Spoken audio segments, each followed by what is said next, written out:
एक व्यक्ति महाकुंभ प्रयागराज से अपने घर फोन लगाता है और कहता है कि मैं 15 घंटे से तुम्हारी माँ को तलाश कर रहा हूँ, कहीं मिल नहीं रही है।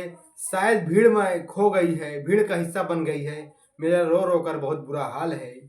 तो बेटा कहता है, पापा जी आप संतोष करिए, आप धैर्य बनाइए, भगवान सब ठीक कर देंगे, ऊपर वाले पे विश्वास रखो। आप जहाँ भी हैं वहीं रहिए और थाने में सूचना दे दीजिए, खोया पाया केंद्र में इसकी सूचना दे दीजिए और आप धैर्य बना के रखिए, सब ठीक हो जाएगा ऊपर वाला चाह तो। इतना कहने के बाद फ़ोन कट जाता है। बड़ा बेटा अपने छोटे भाई से बताता है कि मम्मी भीड़ में खो गई है मेले में और हमें चलना चाहिए ढूंढने के लिए। इतना कहने के बाद तुरंत अपने मामा के पास फ़ोन लगाते हैं और मामा से कहते हैं कि मम्मी खो गई है भीड़ में और हमें तुरंत चलना चाहिए, पापा का रो रो कर बुरा हाल है और हमें तुरंत चलना चाहिए। तीनों लोग तैयारी बनाते हैं और प्रयागराज जंक्शन उतरते हैं। माँ मिलती तो ज़रूर है, लेकिन जिस हालत में मिलती है इसी कोई कल्पना नहीं कर सकता है। आखिर उसकी हालत क्या थी? उसकी लाश मिलती है हत्या की कड़ी को देख कर, कि कड़ी को जोड़ा जा रहा था, जिसका नाम सामने आ रहा था। लोग सोचने पे मजबूर हो जाएंगे कि आखिर कैसा हुआ, कैसे आखिर ये हत्या किसने की और कैसे हुई, मुजरिम कौन है, ये राज था। दोस्तों, अगर आप लोग यहाँ तक आ गए हैं तो चैनल को सब्सक्राइब कर लीजिए और बेल आइकन ऑन कर लीजिए, ताकि ऐसी वीडियो मैं आपके लिए बना सकूं, और लाइक भी कर दीजिए। साथियों, आज की जो सच्ची घटना है ये दिल्ली की, राष्ट्रीय राजधानी दिल्ली की तिलोकपुरी की है। तिलोकपुरी के रहने वाले अशोक कुमार मुंशी कारपोरेट में सफाई कर्मचारी पे काम करते हैं। उनकी पत्नी मीनाक्षी है। बोलती हैं, देखिए इस समय कितना प्यारा स्नान चल रहा है, महाकुंभ, सब लोग स्नान करने जा रहे हैं, आइए हम भी चलते हैं। कई बार कई दिनों से लगातार प्रेरित कर रही थी अपने पति को। जब कई दिन बार बार लगातार कहने के बाद उन्होंने सोचा, चलिए जब ये बार बार लगातार कह रही है, क्यों ना इसको प्रयागराज स्नान करवा लेते हैं। उन्होंने अपने जो है ऑफिस में छुट्टी की अर्जी लगा दी और छुट्टी लेकर ये 17 तारीख को यहाँ से रवानगी करते हैं। यहाँ से रवाना होते हैं।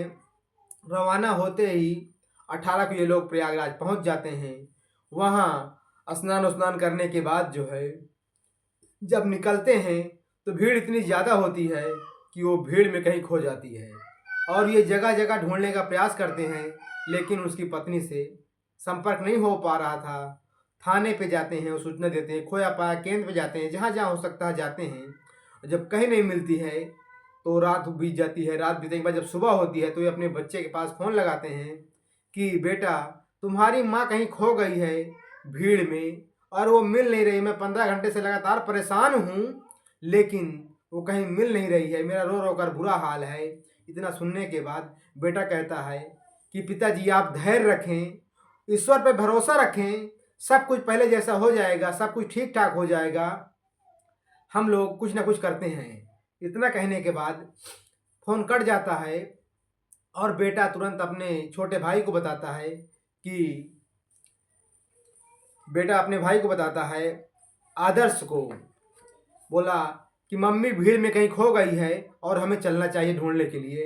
इतना कहने के बाद तुरंत अपने मामा के पास फ़ोन लगाते हैं, जिनका नाम प्रवेश होता है, और मामा से कहते हैं, मामा जी मम्मी भीड़ में कहीं खो गई है, इसलिए हमें तुरंत चलना चाहिए, पापा का रो रो कर बुरा हाल है। तीनों लोग तैयारी बनाते हैं। 19 तारीख को यहाँ से रवानगी करते हैं और प्रयागराज जंक्शन पर उतरते हैं। 3 लोग तख्ती लेते हैं, तीनों में मम्मी के अपने फ़ोटो लगाते हैं और तख्ती में जहाँ जो भी मिलता है उनसे पूछते हैं, आपने इस औरत को देखा कहीं? लेकिन किसी ने, इतने बड़े मेले में भला कौन बता सकता है। प्रयागराज जंक्शन उतरने के बाद जहाँ जहाँ थाने मिल पड़ते थे, सभी थानों में, सभी चौकियों में, खोया पाया केंद्र में, जहाँ भी हो सकता था सब लोग प्रयास करते थे।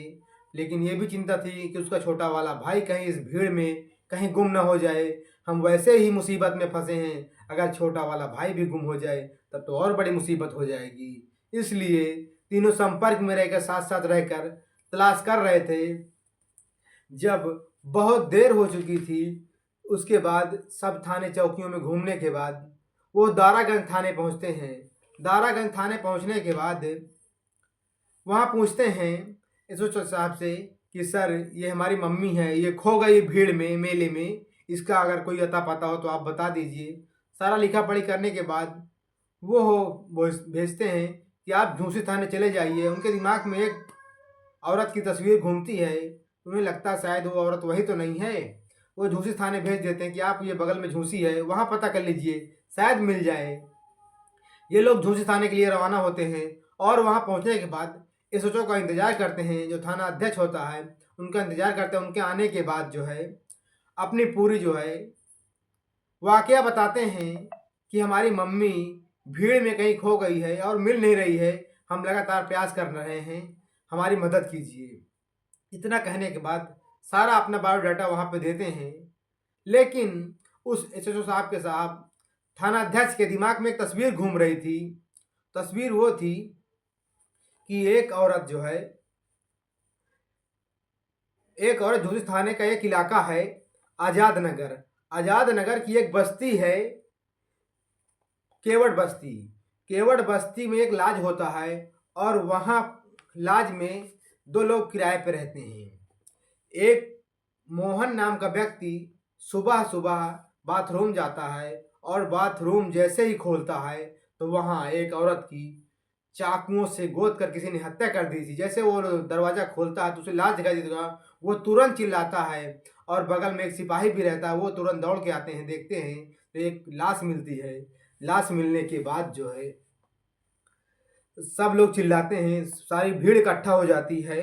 अब भीड़ इकट्ठा होने के बाद जो है जब गुमशुदगी उसकी कोई अता पता नहीं रहता है तो उसको लवारिस के नाम पर उसको पोस्टमार्टम भेज देते, उसका पोस्टमार्टम हो जाता है और वहीं रखी रहती है।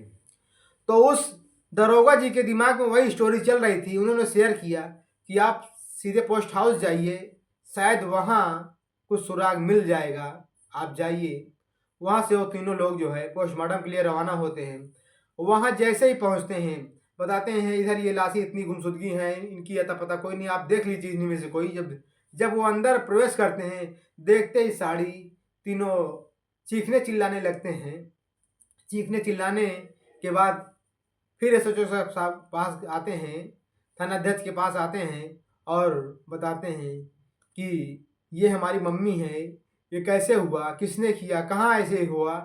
तो सारा वाकया लिखने के बाद जो है एसएचओ साहब बोलते हैं ये किनके साथ आई थी, कैसे आई थी। सारा वाकया बताने के बाद बोला कि अपने पिताजी को बुलाओ, इसकी कहाँ लोकेशन है, कैसे हत्या हुई। जब सारा लोकेशन देखते हैं तो पता चलता है कि एक व्यक्ति के साथ वीडियो में मिल जाता है कि एक व्यक्ति के साथ ये लॉज में जाती है। उस व्यक्ति का नाम होता है सुरेश। सुरेश से मिलते हैं तो बोलते हैं हमें 4-5 घंटे के लिए कोई लॉज चाहिए।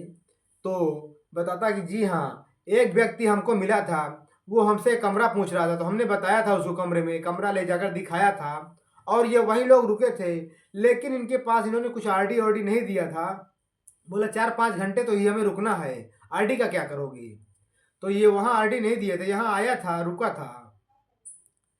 तो जब उनके पिताजी को बुलाते हैं और उनको पकड़ लेते हैं एसएचओ साहब और उनसे जो सारा वाकया पूछते हैं कैसे हुआ, तो वो बताता है कि हाँ, हम यहाँ रुके थे लेकिन आरडी नहीं दिए थे और हाँ, इसकी हत्या हमने ही किया है, मैंने ही किया है। तो बोला क्यों किया था, कब किया था। बोला रात 1 बजे का वक्त है, हम लोग सोए थे और ये बाथरूम जा रही थी और ये बाथरूम जस्ट गई है, इसके पीछे मैं भी गया हूँ और तभी मैं इसकी चाकुओं से गोद कर इसकी हत्या कर दिया हूँ। बोला हत्या क्यों की। और तो उसने बताया कि मेरा अफेयर मेरे ही कंपनी के बगल में एक औरत से चल रहा था और उस अफेयर के मामले में मेरी पत्नी जानती थी और उसके लिए मुझसे रोज़ नोक झोंक होती रहती थी। तो क्यों ना सोचा कि इसका मैं सफाया ही कर दूं और मेरे दिमाग में आया, मैंने इसका सफाया कर दिया। इसीलिए मैं महाकुंभ लाया था इसको और इसका सफाया करने के लिए। साथियों, पुलिस उसको तुरंत गिरफ्तार करती है और जेल भेज देती है। दोनों बच्चों का रो रो कर बुरा हाल है।